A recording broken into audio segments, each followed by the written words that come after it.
Torbanoota dura rakkoo nageenya hamaa godina kaaba shawaa aanaa darraa keessa jiru miidiyaaletti baasuun ijoo dubbii kan ta'e Daani'eel Gammadaa karaa deemanii nageenya isaaf yaaddahee dhokatee akka jiru BBC'tti hime.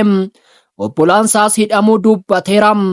Daani'eel guyyoota 11 aanaa darraa keessa socho'e uummata dubbisaa erga ture booda yakkoota uummata nagaarratti hidhattoota naannoo Amaaraa raawwatamuu ilaalchise viidiyoo fi suuraalee akkasumas gabaasa barreeffamaa fuula miidiyaa hawaasaa isarratti qoodaa tureera. Rakkoo uummanni darraa keessa jiru wayita ifa baasu rakkoo uummataa ifa gochuu malee rakkoon biraan irra gaha jedhee hin jechuun amma nageenyi isaa haala rakkisaa keessa galuu BBC'tti himeera. Erga odeeffannoowwan haala darraa himan gurra horatanii booda ajjechaan gara jabinaa daddargoo darraa irratti raawwatee booda qaamoleen tikaa mana jireenyaa koo naanna'uu eegalan jedha.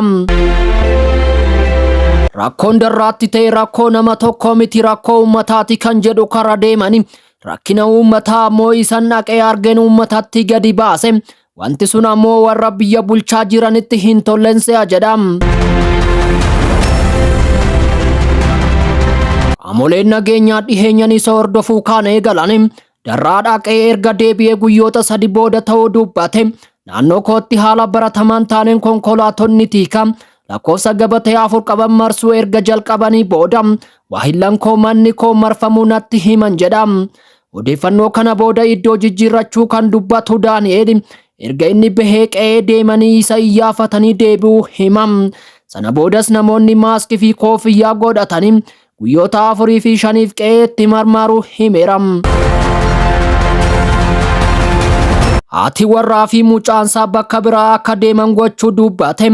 Yaa ta'u malee guyyaa wiixataa darbee galgala naannoo sa'a 11 booda qaamoleen nageenyaa mootummaa mana isaa naannoo Hayilee Gaarimantti jiru galuun obboleessa lamaa fi hiriyoota isaa biroo 2 fudhachuu himeera. Guyyaa kaleessaa ammoo gara galgalaa manuma kootti guutanii gaafa seenan hojjettuu mana kiyyaa reebanii erga isheen of wallaaltee booda namoonni wal'aansa geessan jedha.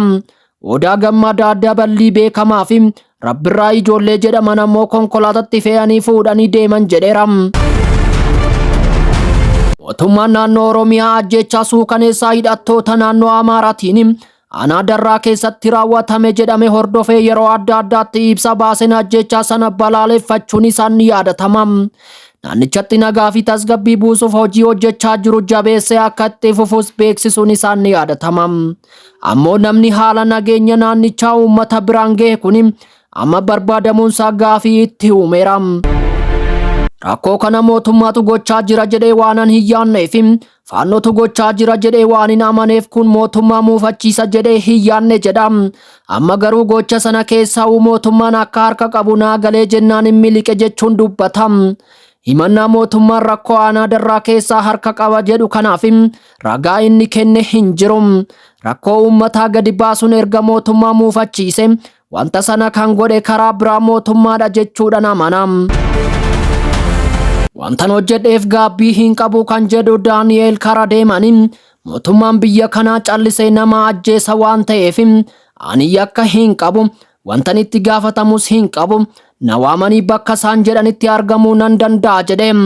Waan uummataa namoonni dubbatan deebiin isaanii abidda afaan rasaasaa waan ta'eef jecha ajjeefamuu dandeenya jenneeti malee osoo biyya kana seerri jiraate osoo dhuma yakkamaan seeraan ilaalama ta'eeti ani yakka maaliin dalage jechuun yaada isaa BBC'f eere.